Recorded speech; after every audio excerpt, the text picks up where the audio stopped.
What's a silent red flag most people don't notice in relationships? Like a lot of stories here, this one is about accountability and fake apologies. My last relationship was far from perfect, and we tried to save it. It took me far too long to realize that the biggest issue I faced was my partner not taking accountability. Most times, they twisted scenarios to make me the villain. For example, "I'm sorry I made you feel like that, but do you not understand how you make me feel when you tell me something I did upset you?" Guys, if you notice this, leave. It doesn't get any better and leads to resentment really quickly once you realize the pattern. Story 2. Passivity. My son had a girlfriend like that. Sweet and likable, but dear God, she had zero ambition. She earned her degree in my career field. She asked for my help getting her internships. I set up 2 separate contacts and she never called. She moved in with my son and did pet sitting, but never found a job that actually earned reliable money. And while she was home most of the day, she never did anything but watch television. So my son would come home to a trashed house and nothing done. I mean, it's one thing if you're off working. It's another thing entirely if you're doing nothing at all. Plus, because she was bored, she started to drink. My son, a good kid, finally tossed her out when she promised to change and then 3 days later spent the entire day at a bar. You don't have to be some type A hard-changing person. That's not it, but you have to have the basic motivation to get off the sofa and do something, to contribute to the relationship in meaningful ways rather than just absorb what's handed to you. Story 3. If someone says no to anything and you pressure them under the guise of, "Come on, you love it," or "It'll be so fun," and you keep asking, maybe even recruiting others to change their mind, it's pushing a boundary they've already set. It doesn't matter how kind you are about it. Anytime this has happened in a relationship, that person would later on start picking away at other boundaries since I'd previously allowed it by dropping my boundaries to cave to social pressure. If I didn't give in, then usually there's the boundary pushing with constant digs about a stick up my butt. There isn't. No just means no. Story 4. You're expected to do a lot more for them than they are for you, regardless of what you're doing. I dated someone who would constantly ask me to do small things for her. It started with asking me to get something from another room even though she wasn't busy in any way while I was. It escalated to a point where anytime I tried to study, she'd stop me every 5 minutes to do things for her that she could have easily done herself. It was entitled low-key controlling behavior. One of my friends pointed it out to me later. I thought I was crazy for complaining about it, but it was obvious even to other people. Story 5. Contempt. When one person starts mocking or belittling the other or choosing to disbelieve them, reading into their actions based on assumption or acting like they're smarter or better, it drains all the respect from the relationship. Over time, that behavior shuts down trust, curiosity, and any real chance to stay close. It doesn't even have to be big. Something as simple as not giving the other the benefit of the doubt over small mistakes will quietly erode over time. Story 6. If they talk crap about their friends or family, it's a red flag. It's a common event on a surface level about those closest to you, but if they're criticizing the core traits of their loved ones over and over, or if they confide their secrets to you, just know there's a good chance that person will also talk crap about you and air your dirty laundry. My ex used to tell me, unsolicited, all the drama and scandals of his friend group, and it took me a while to realize that he was a disloyal person who wasn't considerate of anyone's feelings so long as he got attention. Story 7. How they react when they don't get their way. It's easy for everyone to be nice in a relationship in the beginning because you're in the honeymoon phase and the other person is your number one priority all the time. But as relationships go on and life gets in the way, things come up. Seeing early on how somebody is able to cope with others saying no or just things not going their way is a big deal. I saw this with my ex, but ignored it early on. Of course, after 2 years and some tough general circumstances in life for us, she basically turned on me. Story 8. My ex was super nice and went out of his way to be friendly to make sure everyone liked him. This included his friends and family. He would go to things out of obligation even when he didn't want to go. He would talk crap about his friends and siblings to me, but never speak up to their faces. It turns out he just had this fake front on at all times, except with me. Him being so nice to everyone else threw me off, so I let things slide, but really, he was just narcissistic and wanted everyone to like him while treating me like crap. I found out this weekend that most of my family saw right through it and didn't like him. Lol. Story 9. I'm seeing a lot of red flags that really aren't that silent, but this could just be my perspective. One that I believe is silent would be someone who's overly agreeable or likes everything. For example, you're on your first date and you're getting to know each other through conversation. The date seems to like every hobby, every sport, and every interest that you express during these conversations. They even go so far as to agree with your views on different topics, like favorite classes in the school, politics, music, science theory, or whatever. A lot of people would see this and think, whoa, I finally found someone that likes the same things as I do and shares the same opinions. To me, this is a red flag that won't present itself until years down the road. This person could be totally honest. However, it's also, and probably more so, likely that they aren't, and they're just going along with you because the right amount of things line up. You get along well and the physical attraction is there. In this scenario, the date is essentially silencing their opinions, interests, and hobbies in order to appease and appeal to you. Over time, this will cause a lot of inner turmoil that will come out and screw up the relationship. Story 10. Double standard or hypocrisy. Once, we were eating on his bed, didn't have a dinner table or coffee table. and I accidentally knocked the pizza crust off my plate. He freaked the heck out, thinking I was going to stain or dirty his bedding. I didn't make any mess. I picked it up right away and all was fine. Not even 2 minutes later, a big drip of pizza sauce fell from the slice he was shoving down his gullet and stained the crap out of his bedding. No reaction. It's fine that he did it, but he would always freak out about the smallest things I would do wrong, and he could do the same thing and it was fine. That happened a lot throughout the relationship. Story 11. This applies to all types of relationships. The inability to sit in discomfort. This manifests in different ways, such as defensiveness, deflection, and inability to handle conflict or direct communication, moving from one partner to the next. They can't be alone and won't self-reflect. They tend to be delusional, saying things like, they don't like me because I'm too good for them, or they're upset because they're so into me, or I have such an effect on them. These aren't the worst people in the world, but this trait is not conducive to a healthy relationship. For early dating, the biggest red flag I've noticed is when they do something, you tell them it makes you uncomfortable, they may even apologize and stop for a little bit, but then they continue to do it. They don't care about your feelings, they just care about getting what they want. Speaking ill of their prior partners is a major red flag, but that's not technically a silent one. Story 12. When he makes a mistake, he ignores the matter and doesn't apologize. Instead, he tries to change the atmosphere between you by joking without mentioning his mistake, or when you ask him to apologize or discuss what happened between you, he gets angry. Another thing is when you give your opinion, he makes fun of it as if he's telling a joke, or he says, I know better than you. Or when he does something that hurts you or violates your boundaries, and instead of taking responsibility, he tells you, I did this for your own good, or you and I are one. It's a soft rap. Story 13. I would say anything to do with money. My ex started off with, oh, have you got a couple of pounds in cash? I don't have any cash on me. Then it would be, oh, I forgot my card. Would you mind getting this round? By the time he left, he was rinsing me for so much cash I was in default on my mortgage and had to borrow £16,000 to cover the debts I'd accrued.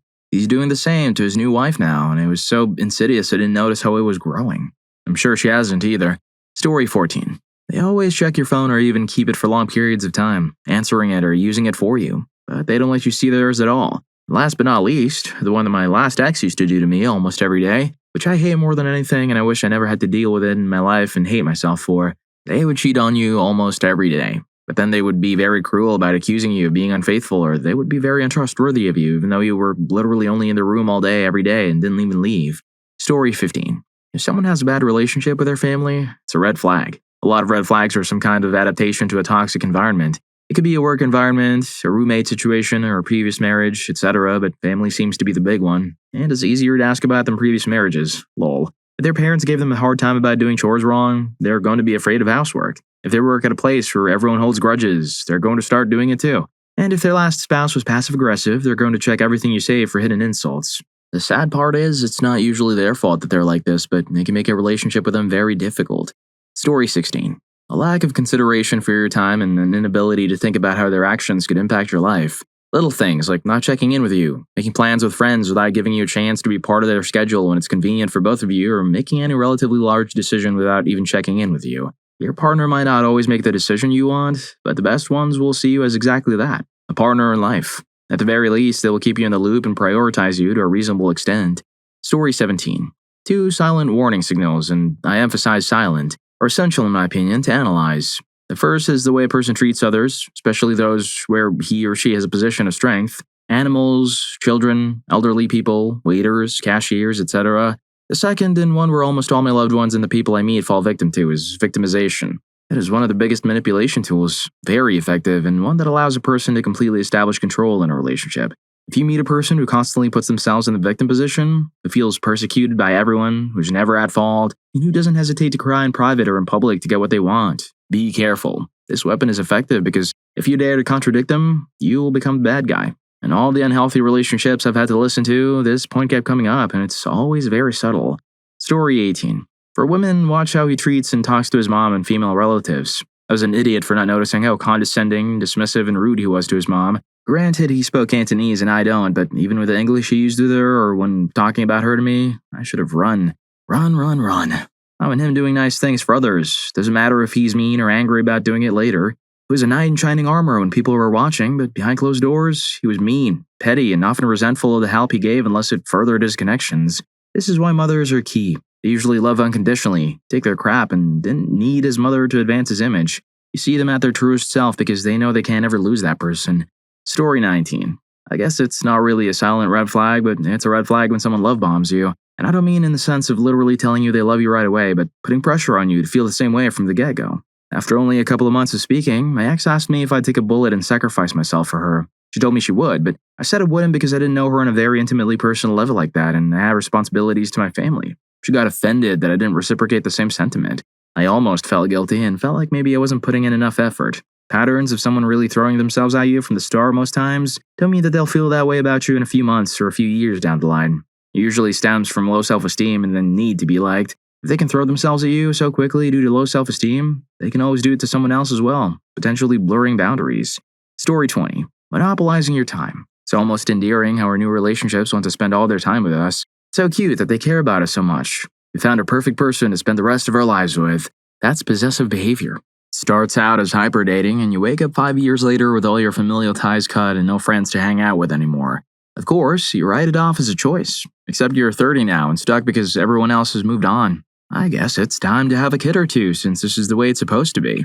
Story 21. People start to rearrange or fix things in your possessions or space very early in the relationship, especially if you call them on it and they'll tell you that this is how every normal person does it and you should just get over it. The girl who insists on taking down a painting by your departed best friend today is going to ban your favorite foods from the fridge, throw out your treasured old leather jacket, and use the handmade Afghan by your favorite aunt as a cargo pad so that it comes back stained and torn. She will insist she was doing you a favor every time. Story 22. Might sound weird, but having mental health issues and actively refusing actual help is a major red flag. I think a lot of us want help and save these kinds of people or excuse it, thinking it's not their choice or they can't get help, but they'll drag you down with them when it gets worse. Not always, but if they refuse to do anything about it, they don't want to get better, even if they say they do. It's easy to be a victim of your own making. It's hard to pull away from someone who pretends to want help. They'll always be a victim and make you the villain in any type of relationship. Friends, family, or romantic relationships. Story 23. The partner had better be doing 50% of the housework, the cooking, the childcare, everything, regardless of how much they work or how much they pay for. When they're at work, they're at work. When they're alone at home, they're responsible for the home. When they're both home, they're responsible for half the load. If the man is earning $100,000 and the woman is earning $20,000, that doesn't mean the man doesn't need to do everything to contribute. Intimacy is not transactional. In return, she has intimacy with him when she feels like it? Brother, that statement is messed up in so many ways. Taking your example, what is she doing? Is she doing 100% of the house and childcare? Is she doing all the planning, organizing, scheduling, managing both their schedules, reminding him of the tasks he'd promised he'd do that have deadlines and then having to text him during her work hours to walk him through doing it? Tasks that he should already know how to do, because he waited until the last minute. Does he say he'll do things and not do them, so she ends up with it on her plate and has to rearrange her schedule to get it done at the last minute because she figured he was an adult and could manage to get it done without gentle reminders and regular follow-ups? If you sign up for a transactional relationship, you don't get to complain when it's transactional. You expect a partnership, fail to be a partner, and then follow up with, "You never do anything for me." When that partner is burnt out from taking on most of the load and still finding little ways to show their spouse they care. Story 24. How they understand and respect their personal boundaries and the boundaries of others. A person who lacks awareness of boundaries will often find themselves in situations where their boundaries are getting crossed, which usually causes them to have heightened reactions. This also usually indicates a lack of respect and awareness of others' boundaries, which can lead to some uncomfortable and intense situations when discord occurs.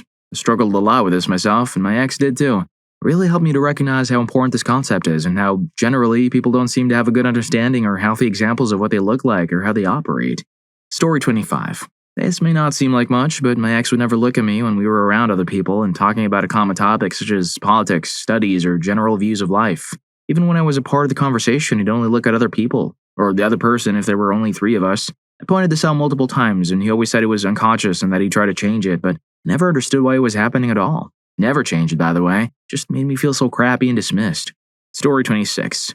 I dated a guy for 2 years and never met his friends, kids, or parents. We were from different countries, but he moved to my country so he could give 100% to the relationship. Things ended really badly, and I had to go to therapy for a year. I'm seeing someone now, also in a long-distance relationship. He has 2 kids, and we met in person once. The second time will be soon, and our communication is great. I think my red flag would be if he does this again and doesn't introduce me to his family, friends, or children. I think he wants to be cautious because the kids are part of a 14-year divorce, but I think I can wait a year to see if he does it willingly. Otherwise, I'll end the relationship. Story 27. Deep insecurity. Yes, everyone feels insecure, but someone who can't find a handful of things about themselves they like or appreciate, who deeply does not like themselves, will absolutely ruin you. I got into a relationship while I was in the best place I could be, and they were not. I was compared to exes, both negatively and positively, all the time. I can compliment her. She told me all the time how she didn't deserve me and how I was too good for her. I should have taken that seriously. She cheated on me with a friend because they showed her attention. I'll never know if she wanted me because I gave her the attention she was missing or because she liked me for me. Story 28. My ex never said anything of note. Nothing. No opinions, no personal information. They refused to tell me their mother's name because it doesn't matter. It was all superficial and generic. It could be applied to anyone, anywhere. All opinions were basic as heck. I had to ask what they thought about literally everything, and the only thing I ever got was super cute. The same thing was said to everyone about anything. Their entire personality was basically a cheeseburger with mustard and lettuce only. All 30-year-old sitcom reruns. They were in their 40s. I thought they were just really quiet and reserved for a year or so. It turns out they were completely disconnected from everything at all times. 5 years. I still have no idea what the heck I actually dated. Story 29. Pointing out a task they are perfectly capable of doing and expecting you to do it. This is not like, can you do the dishes since I cooked, or would you fold the laundry while I'm at work? This is things like announcing from the couch that the sink isn't draining or telling you the garbage can is full when nothing prevents them from emptying it. It shows they view your time as inherently less valuable than their own. They presume their desire not to do a necessary task is more important and valid than your desire not to do the same necessary task. If you're enjoying the video, don't forget to hit that subscribe and like button for more videos like this. Story 30. Someone who believes that nothing is a simple accident and that every mishap must have someone to blame. Believe me, that person will never be them. In the beginning, the blame will always be on others. Other drivers, the waiter, his parents, etc. Later, 80% of the time, it's going to be you who caused the mishap. You're the one to blame in some way. Salt spilled, they left the lid too loose or left the shaker too close to the edge of the table, etc. Garage door broke. Remember 6 months ago when you bumped the sensor and tried to close it with a remote? You burned the motor up. Nail in your tire? That's because you insist on driving down the street where there's a house being built. The list goes on. Story 31. I think the biggest red flag is how they react in a crisis, both yours and theirs, and unfortunately, you don't know how they're going to react until it happens. I saw someone on TikTok post that your long-term partner is going to be there when both your parents pass away, so choose wisely. It's painfully true. My mom had cancer when I was dating my last ex. It was manageable until it wasn't. She went downhill pretty rapidly. I was scared and upset, and it was like 3 months of waking up thinking, is today going to be the day it happens? Instead of being there for me, he dumped me and got back together with his ex that he told me not to worry about. He said he needed something easier and more accessible. That was like 4 years ago, and every 6 months to a year, he tries to get back in contact, saying I was the one that got away or whatever, but it's like, baby, you didn't even let me get away. You kicked my butt out the door and slammed and locked it behind you. It's not my fault you regret your crappy actions. Find someone who's going to be there for you when the world is burning around you. Otherwise, they're just going to add wood and fuel to the fire. Story 32. How they react when they're on the receiving end of manners or general kind gestures. For example, how do they react when you offer to pay for food, hold open the door for them, or pull out their chair, or even say something like, hey, I'm getting a can of cola, would you like one as well? I found that if someone is super apprehensive about any of those things, then it's usually a precursor for emotional unavailability. If they cannot handle something as small as you buying them a $2 can of cola, then they're not going to be someone who will hold space for you in a relationship. Story 33. I don't know if this is considered a silent red flag, but beware of people who tend to always fall out with their friends. I've had 2 friendships like this with people who had very different personalities, but the result ended up the same. I stopped being friends with both of them at different points in my life because their behavior was very selfish. It's one thing to have conflict in friendships. That's normal. However, someone who has had many friends and has fallen out with all of them at different points in time should start to raise some alarm bells. They'll definitely be the villain in their story one day. Story 34. When they talk badly about family, it's a red flag. Assuming they're good people trying to get out of a bad home, do you really want to handle that? Also, if they're just toxic in general, they could be mentally ill. In my book, it's a no-brainer. A bad family often means trauma or bad vibes. Even the small portion of people who get out of this family trauma and end up doing well might still unknowingly carry some narcissistic traits. Coming from a toxic or dysfunctional family isn't just a chapter in someone's past. And it's often the blueprint for how they navigate the world, especially in relationships. Story 35. When their words don't match their actions, or their actions are there in a showy way but not in the foundational way they're needed. Not a relationship example, but have a friend who likes to boast about how good of a friend she is. Her actions were there in performative ways. She wanted to buy me an extremely expensive Christmas gift while in debt. She said everything that was hers was ours, etc. However, a lot of foundational actions between friends were missing. She thrives on starting drama between people, and every time she's with someone in person, she calls another friend at least once to catch up or gossip. Foundational actions and trust builders are always more important to have than showy displays of affection. Story 36. Those who refuse to consider the idea of therapy because they think it is silly or unneeded, not for financial reasons or out of fear, suddenly hold things over you, such as bringing up how they bought you a gift or took you out to eat during an argument. This includes saying, you did XYZ in the past, so why are you bringing this up now? I am admittedly guilty of this as well. Repeatedly doing something you said you do not like, even when they say it's a joke. Not standing up for you when friends or family make fun of you. When they don't introduce you to friends or family and instead just leave you to do it yourself. This one might seem kind of dumb to others, but it's more of a mannerism that irks me. Story 37. This one can be subtle. You're doing this task wrong, so stop vibe. This is manifested for me in a few different ways. For example, you're doing something for yourself and maybe the other person might or might not have experience. For example, I was putting up some of that sticker wallpaper. I'd never done it before. I bought a really nice pattern I loved and was figuring out as I went. I did research on YouTube. We didn't live together. They had seen the paper and knew it was something on my to-do list. I told them earlier in the text that it was what I was doing and if they didn't want to help, they didn't need to come over that night, but he was like, I'm really good at that. I'm coming. My partner came in and was like beside myself. I was doing it wrong. Like, yeah, I had a bunch crumpled up because it messed up. I wasn't sweating about the waste though. I was just trying to have fun and learn. I wasn't cutting or measuring right. I tried to show him the videos I was referencing. At some point, I told him if he wasn't having fun or didn't want to help, he could go, but we got 2 rows up and realized we didn't have enough left to finish the wall, and I was like, I'll buy more, okay? And he was like, no, we will do. Like paint and stencil. And just completely insisted his way was better and that we should just stop. I'm like, okay, so we just stopped. The painting and stenciling never happened. They don't print that wallpaper anymore. Like, I can understand being like, that's not my thing, but I don't understand, okay, but why would you actively stop me? For example, can you build an IKEA shelf together? Will the person be weird if you're on a lower skill level than them? Will they be a butt about it or will they help you get better? Can you run errands and grocery shop together?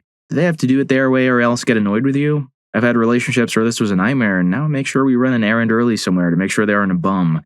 It could be chores, it could be the way you set up the kitchen, it could be a hobby. If there's something that is inconsequential to them that they get annoyed by and try to meddle in, even under the guise of helping, get the heck out. Story 38. I'm wondering if this is a red flag now. Making decisions without consulting me, even in minor ways, is a consistent issue. For instance, we agreed yesterday that we would run errands to get items for a barbecue, shop at Trader Joe's and pick up things for Korean barbecue, then go into a Korean market, Trader Joe's, and a grocery store. She wasn't feeling well, and our kids' lunch is usually between 11 and 12, with a nap from 1 to 3. While we were together running errands, she suddenly announced at 11 a.m. that we needed to cut the errand short after she got what she wanted at Trader Joe's. That meant we got nothing for the barbecue, because we skipped the grocery store, and nothing for the Korean barbecue because the produce was off. The change in plans meant that I had to either stay at her place until nap time was over or come back afterward. I always have to circle back to be heard, but it's annoying to say the least. It happens with other things too. Decisions are made that inconvenience me without any consultation. Story 39.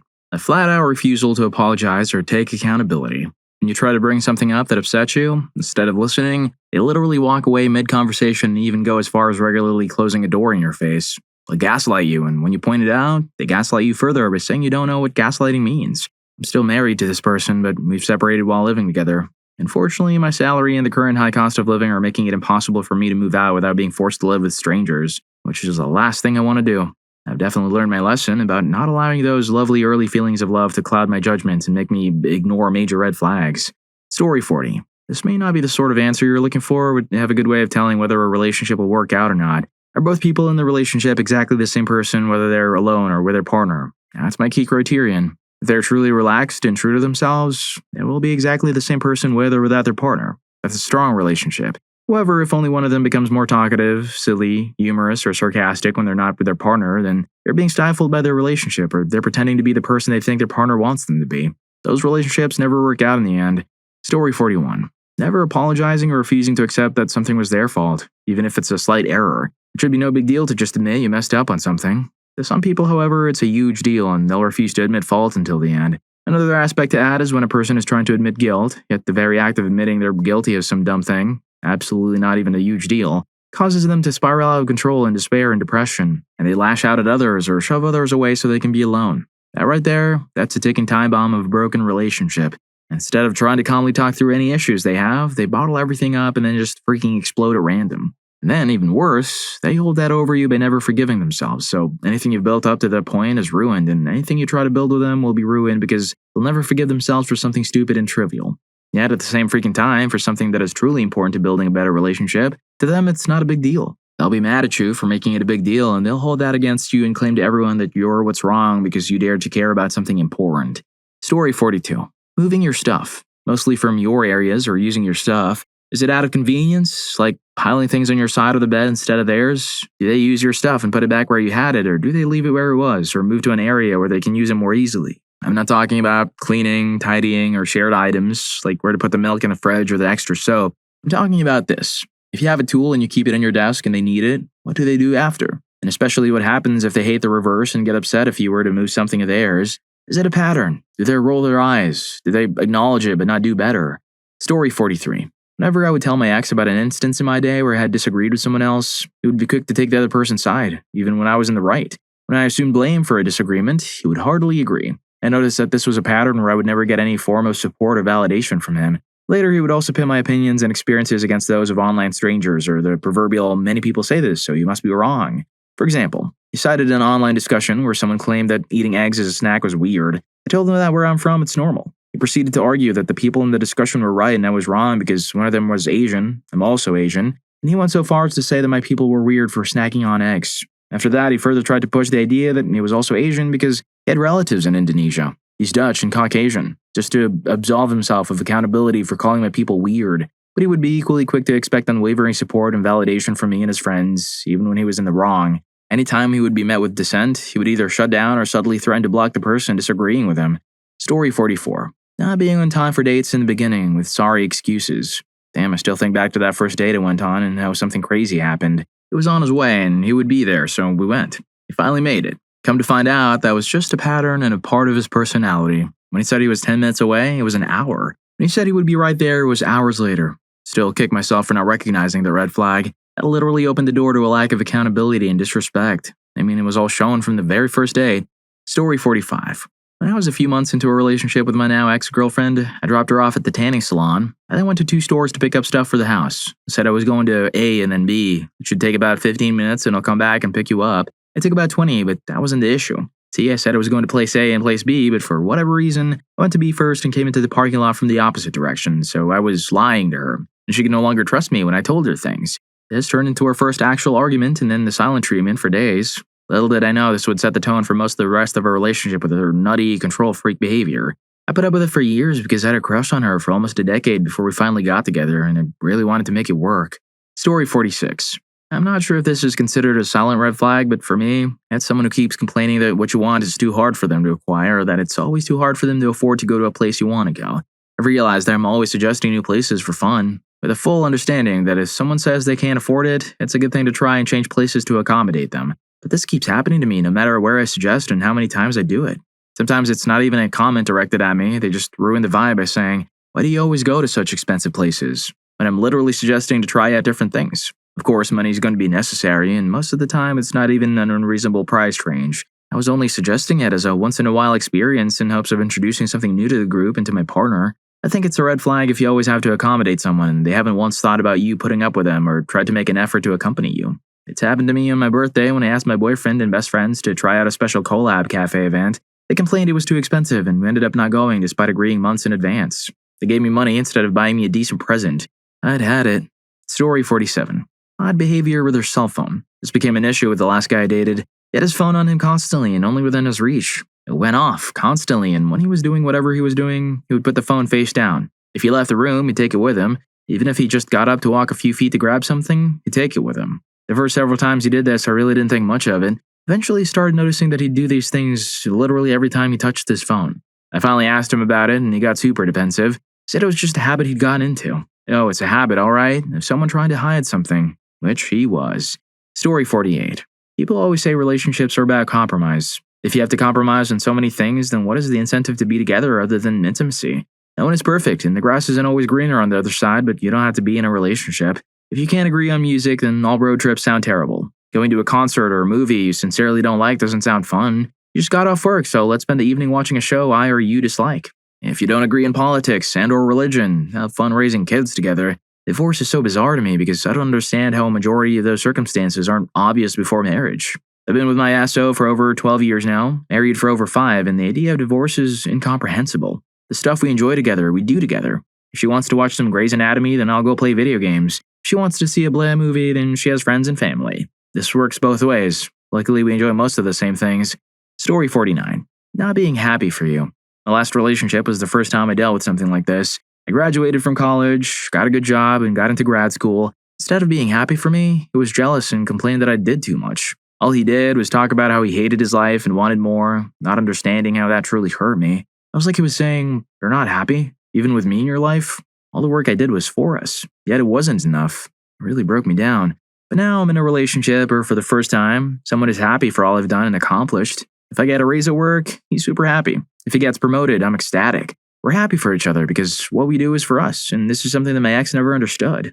Story 50. How they talk about the women in their life. A string of crappy exes is bad, but how he regards the other women in his life is more telling. It's true that there are exceptions, but I always feel good about a guy who is appreciative of his mother and female relatives. Also, how often he takes initiative, and if not, why not? I know good guys who happen to be chronic overthinkers, but they try to be appreciative. And they do try. But there are guys who will ask for ridiculous things and not even think about reciprocating, and when asked for even minor things, they throw a fit. Lastly, and I don't know if this counts for others, but I'm wary of cynical or negative people. It brings me down and I feel uncomfortable being more positive. Story 51. Secrets. There were so many things that would upset him that I was constantly keeping things from him. For example, I didn't approve of the radio station I used to listen to, so I only listened in secret. I'm sure it happened a few times, but I distinctly remember one time where we were driving and a popular song came on some other radio station. Started humming or singing along to it without realizing it, and he was furious. Absolutely livid. He turned to me and demanded to know how I knew the lyrics and why would I listen to that type of song. A fight, crying, and profuse apologizing on my part ensued. Sometimes secrets are good, like engagements or pregnancies. If, however, you find yourself keeping a lot of secrets because you're afraid, there's something wrong with a relationship. Well, if you like these stories, here's more. YouTube thinks you're going to love this. Catch you in that video.